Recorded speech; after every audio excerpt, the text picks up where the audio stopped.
Hello everyone, welcome back to another video. और ये video थोड़ा डिफरेंट होने वाला है बिकॉज इस वीडियो में मैं बात करने वाला हूँ एक टॉपिक के बारे में जो काफ़ी लोगों को बहुत इंटरेस्टिंग लगता है, और ये टॉपिक है हॉरर, भूतिया बातें। तो चलिए इस वीडियो को स्टार्ट करते हैं। सबसे पहले आप में से कौन कौन भूत प्रेत में विश्वास करता है, प्लीज़ कॉमेंट करके बताइए। आज का मेरा टॉपिक रहने वाला है भानगढ़। आप में से काफ़ी लोग भानगढ़ के बारे में जानते होंगे और काफ़ी लोगों को भानगढ़ की नॉलेज नहीं होगी। सबसे पहले भानगढ़ के बारे में मैं कुछ बताना चाहूँगा। भानगढ़ एक छोटा सा गांव है जो अलवर डिस्ट्रिक्ट में पड़ता है, राजस्थान के अंदर। आप में से काफ़ी लोग राजस्थान के बारे में जानते होंगे, ऑब्वियसली सभी जानते होंगे। राजस्थान फेमस है अपने किलों के लिए, और उन्हीं किलों में से एक किला है भानगढ़ का किला, जो फेमस है अपनी भूतिया एक्टिविटीज़ के लिए। काफ़ी लोग इस बात का दावा करते हैं कि वहाँ पे बहुत सारे भूत प्रेत हैं या उनका साया है। बहुत लोग इस बात को नाकारते भी हैं। तो चलिए थोड़ा सा डिस्कशन करते हैं। मैं भानगढ़ के बारे में बताना चाहूँगा। जैसे मैंने आपको बताया, भानगढ़ राजस्थान में है और राजस्थान में अलवर डिस्ट्रिक्ट में पड़ता है, और ये अप्रॉक्सीमेटली 100-120 किलोमीटर दूर पड़ता है जयपुर से। जयपुर ऑब्वियसली आप जानते हैं, it's a very famous tourist destination and वो कैपिटल भी है राजस्थान का। भानगढ़ की एक और ख़ासियत है कि भानगढ़ लगता है सरिस्का टाइगर रिजर्व के पास। तो ये एरिया पूरा कोर फॉरेस्ट एरिया में आता है, और यहाँ पर बहुत ज़्यादा वाइल्ड लाइफ की एक्टिविटी भी रहती है। तो भानगढ़ के आसपास अगर आप जाते हो तो आपको खूबसूरत जंगल तो देखने को मिलेगा ही, लेकिन उसके साथ साथ आपको टाइगर, लेपर्ड, डियर, इन सब का मूवमेंट भी देखने को मिल सकता है। भानगढ़ का किला 17वीं सदी में बनाया गया था, और कुछ टाइम तो यहाँ पे राजा महाराजा रहे, लेकिन कुछ घटनाओं के बाद ये जगह पूरी बंजर हो गई। तब से अब तक भानगढ़ का किला और भानगढ़ उसके आसपास के एरिया में कोई नहीं रहता है।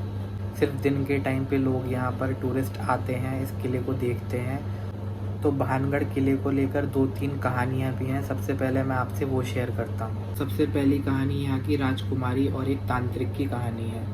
तो बताते हैं कि भानगढ़ में एक तांत्रिक हुआ करता था जो वहाँ की राजकुमारी को बहुत ज़्यादा पसंद करता था, उसे प्रेम करता था। तो एक बार राजकुमारी बाज़ार में टहलने के लिए आई हुई थी, तो वहाँ पर उस तांत्रिक ने राजकुमारी को एक कुछ परफ्यूम टाइप का दिया, और वो परफ्यूम अगर राजकुमारी सूंघ लेती तो वो तांत्रिक के वश में आ जाती। और राजकुमारी को कुछ तो संदिग्ध लगा, और उसने वो परफ्यूम लेने से मना कर दिया, और उस परफ्यूम को लेकर एक चट्टान पर फेंक दिया। और जिस चट्टान पर उन्होंने वो परफ्यूम फेंका, वो चट्टान आकर तांत्रिक के ऊपर गिर गई, और तांत्रिक उस चट्टान के नीचे आने से मर गया। लेकिन तांत्रिक ने मरते मरते ये श्राप दिया कि ये भानगढ़ पूरा उजड़ जाएगा और यहाँ पर कोई भी खुश नहीं रह पाएगा, और सब के सब इस शहर के साथ ही मर जाएंगे। और बताते हैं कुछ टाइम बाद यही हुआ कि भानगढ़ पूरे तरीके से उजड़ गया। वहाँ पे काफ़ी लोगों की, अनेक लोगों की मृत्यु भी हुई, और जो लोग बचे थे वो लोग उस जगह को छोड़कर भाग गए। वो जगह बिल्कुल बंजर हो गई। इसी तरह एक और तांत्रिक की कहानी है। वो कहानी कुछ इस प्रकार है कि एक तांत्रिक था भानगढ़ में, जो कहता था कि उसके घर पर किसी दूसरे के घर का साया नहीं पड़ना चाहिए, जो शैडो होती है। मगर राजा तो राजा होता है। तो जब उसने अपने महल का कंस्ट्रक्शन किया, तो जब ऊपरी मंजिलें बनी तो महल ऊंचा होता गया, और महल का साया मतलब छाया तांत्रिक के घर पर पड़ने लगी। इस सब से क्रोधित होकर तांत्रिक ने यही श्राप दिया कि राजा, उसकी प्रजा, उसका महल सब तबाह हो जाएंगे, बर्बाद हो जाएंगे, और यहीं पर सब लोग मर जाएंगे। फिर कहते हैं कि तांत्रिक का श्राप सच हो गया, और कुछ टाइम बाद भानगढ़ बिल्कुल बंजर हो गया। वहाँ पर जो लोग रहते थे सब लोगों की मृत्यु हो गई, कोई नहीं बचा। और एक और ख़ास बात हुई कि सारे के सारे घर और महल की छत टूट गई।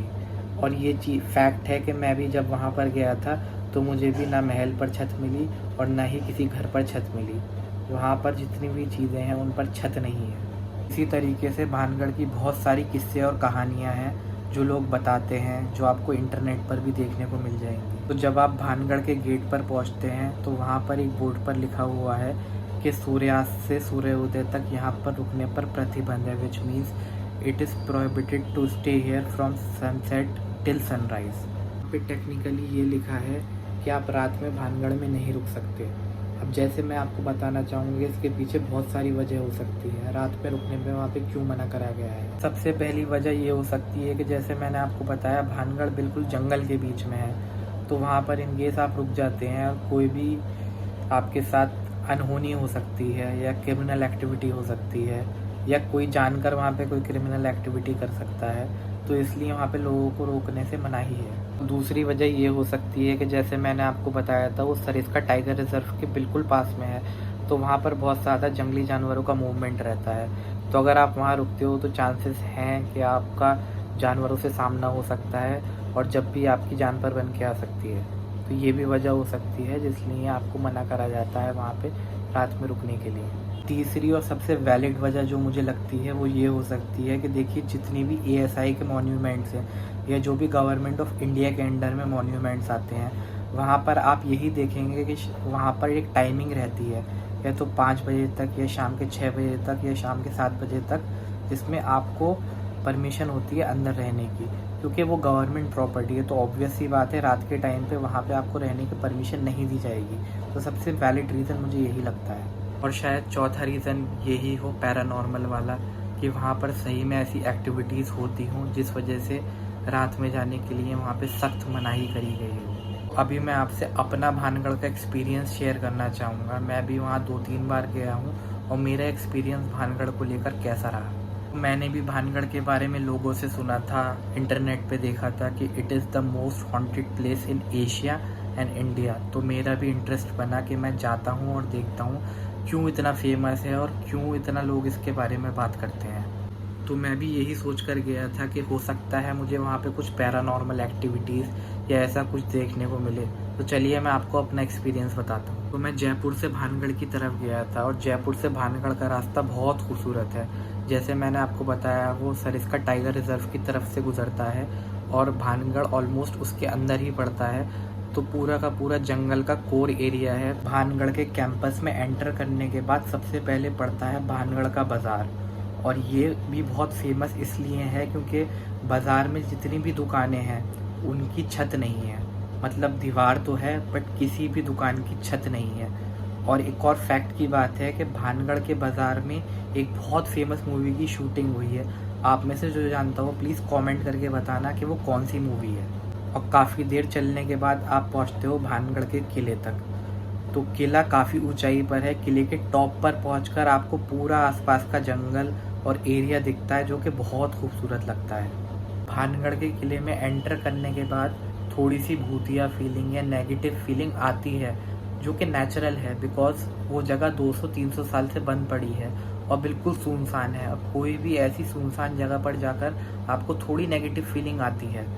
आप एग्ज़ाम्पल के लिए अपना घर बंद करते हैं 20-25 साल के लिए और 25 साल बाद आप अपने घर में जाएं तो आपको यही सेम फीलिंग अपने घर में भी आएगी।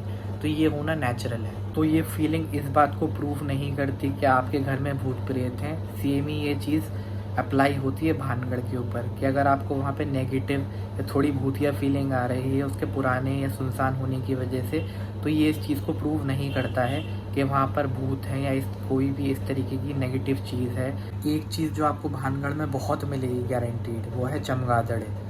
वहाँ के किले में इतनी चमगादड़ हैं कि कभी तो ऐसा फील होता है कि काउंट ड्रैक्युला का महल है और ये चमगादड़े नहीं, सारे के सारे वैम्पायर्स हैं। और उसकी वजह से वहाँ पे बहुत ज़्यादा फाउल स्मेल भी आती है।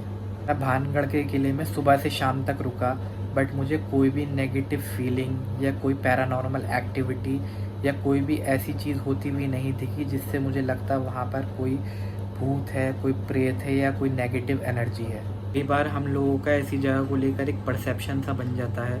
अगर हम ऐसी जगह पर जाते हैं और वहाँ पर कोई नॉर्मल भी एक्टिविटी होती है तो हम उसको एबनॉर्मल एक्टिविटी से जोड़ देते हैं और हम उसे पैरानॉर्मल मान लेते हैं। पर काफ़ी लोग बोलते हैं कि उन्होंने वहाँ पर पैरानॉर्मल एक्टिविटीज़ होती हुई देखी हैं या कुछ सुपरनैचुरल एक्टिविटी होती हुई देखी है।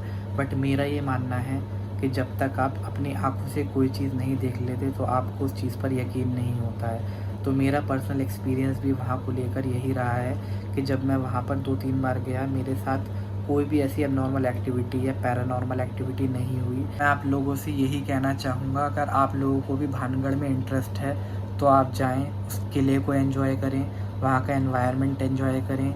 वहाँ का जो आसपास की सराउंडिंग है बहुत खूबसूरत एरिया है। आपको फ़ोटोग्राफ़ी और वीडियोग्राफ़ी के लिए बहुत अच्छे एरिया मिलेंगे। साथ ही जैसे मैंने आपको बताया था वो सरिस्का वाइल्ड लाइफ रिज़र्व के पास में है। तो अगर आप लकी रहे तो आपको वहाँ पर animal sighting, wildlife sighting भी हो सकती है, जिसमें टाइगर, लेपर्ड, डियर वगैरह आपको दिख सकते हैं। आप वहाँ यही सोच कर जाएँ कि आपको वहाँ का किला एंजॉय करना है, नेचुरल सराउंडिंग एंजॉय करनी है, वहाँ की वाइल्ड लाइफ एंजॉय करनी है, तो आपको बहुत मज़ा आएगा। बाकी आप में से कौन कौन भानगढ़ गया है, वो अपना भानगढ़ का एक्सपीरियंस मुझसे कमेंट बॉक्स में शेयर कर सकता है। आप में से किसी के साथ कोई पैरानॉर्मल एक्टिविटी या कोई भूतिया एक्टिविटी रियल लाइफ में हुई हो, तो आप लोग मुझसे कमेंट बॉक्स में शेयर कर सकते हैं। मिलता हूँ आपसे किसी और वीडियो में, तब तक के लिए गुड बाय। जैसे मैंने आपको बताया, आप अपना रियल लाइफ पैरानॉर्मल इंसिडेंट मुझसे शेयर कर सकते हैं, और अगर आप चाहेंगे तो मैं उसको अपनी नेक्स्ट वीडियो में शेयर भी करूँगा।